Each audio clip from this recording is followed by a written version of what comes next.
ఇవాళ క్రిషాంక్ గారి మీద పెట్టిన కేసు, క్రిషాంక్ గారు పోలీస్ స్టేషన్ లో కంప్లైంట్ ఇచ్చినాడు. ఆయన మా నాయకులు కేసీఆర్ గారి మీద, మా పార్టీ నాయకులు కేటీఆర్ గారి మీద, మా పార్టీ నాయకుల మీద ఫేక్ పోస్టులు పెడతా ఉన్నారు, తప్పుడు వార్తల్ని ప్రచారం చేస్తా ఉన్నారు అని ఎవరైతే ఆ వార్తలు ప్రచారం చేశారో, ఎవరైతే తన మొబైల్ నుంచి ఈ పోస్టు చేశాడో ఆ మొబైల్ ఫోన్ తీసుకెళ్లి పోలీస్ స్టేషన్ లో ఇచ్చాడు. పోలీసులకు ఈ మొబైల్లో అన్ని ఆధారాలు ఉన్నాయి, ఈ మొబైల్ నుంచే ఇగో మా కేసీఆర్ గారి మీద, మా పార్టీ నాయకుల మీద అక్రమ కేసులు, అక్రమ పోస్టులు పెట్టారు, దుష్ప్రచారం చేస్తా ఉన్నారు, ఈ మొబైల్లో అన్ని ఆధారాలు ఉన్నాయని అతని చేతి నుంచి మొబైల్ తీసుకొని పోలీస్ స్టేషన్ లో పోలీసులకు కంప్లైంట్ కాపీతో పాటు మొబైల్ అందజేయడం జరిగింది. ఇప్పుడు ఎవరి మీద కేసు బుక్ చేయాలి?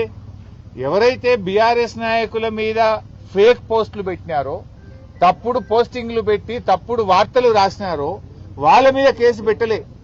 కంప్లైంట్ ఇచ్చిన క్రిషాంక్ మీద, క్రిషాంక్ తో ఉండే కార్యకర్తల మీద కేసులు పెట్టి వాళ్ళని ఎలా జైల్లో నిర్బంధించారు. ఇది ఎట్లుందంటే, దొంగతనం చేసిన వాడిని విడిచిపెట్టి అరే తప్పు చేసిండు అని పోలీసుల దగ్గరికి వెళ్తే నిన్నే లోపల పెట్టినట్టున్నది. అంటే పోలీస్ స్టేషన్ లో కంప్లైంట్ ఫిర్యాదు చేయడానికి వెళ్లిన వాళ్ళ మీదనే కేసు పెట్టి జైల్లో పెడుతుంది ఈ కాంగ్రెస్ ప్రభుత్వం. వాళ్ళకేం చేసిండ్రు? నోటీస్ ఇచ్చి ఇంటికి పంపించారు.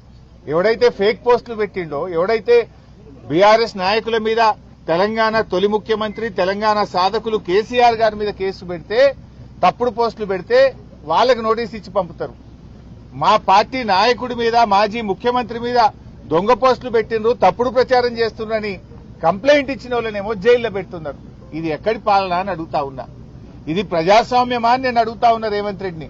నువ్వే హోంమంత్రివి, నువ్వే ముఖ్యమంత్రివి, ఇది ఏం పద్ధతి అని అడుగుతా ఉన్నా. ఇవాళ వాళ్లకు ఆయన మీద 308 సెక్షన్ పెట్టిండ్రు, నాన్ బెయిలబుల్ సెక్షన్ పెట్టిండ్రు. మెజిస్ట్రేటే అడిగింది, ఫోన్ తీసుకుంటే ఎవడన్నా నాన్ బెయిలబుల్ సెక్షన్ పెడతారా? ఫోన్ తీసుకుపోయి పోలీసులకే ఇచ్చిండు కదా, ఇలా ఆధారాలు ఉన్నాయి చూసుకోండి అని. ఆయన మీద నాన్ బెయిలబుల్ ఎట్లా పెడతారని మెజిస్ట్రేట్ గారే 308 సెక్షన్ కొట్టేసింది. మెజిస్ట్రేట్ కొట్టేస్తే మిగతా సెక్షన్లు ఏంటి? అన్ని below 7 years bailable sections. Below 7 years దాంట్లో అరెస్ట్ చేయరు, స్టేషన్ బెయిల్ ఇవ్వాలి. బిలో 7 years ఉంటే ఈయన మీద 22 కేసులు ఉన్నాయి, ఈయన హ్యాబిచువల్ అఫెండరు, ఇతన్ని జైలుకు పంపాల్సిందే అని చెప్పి తప్పుడు కేసులు అన్ని కూడా చూపించి ఇవాళ క్రిషాంక్ గారిని జైల్లో పెట్టడం జరిగింది.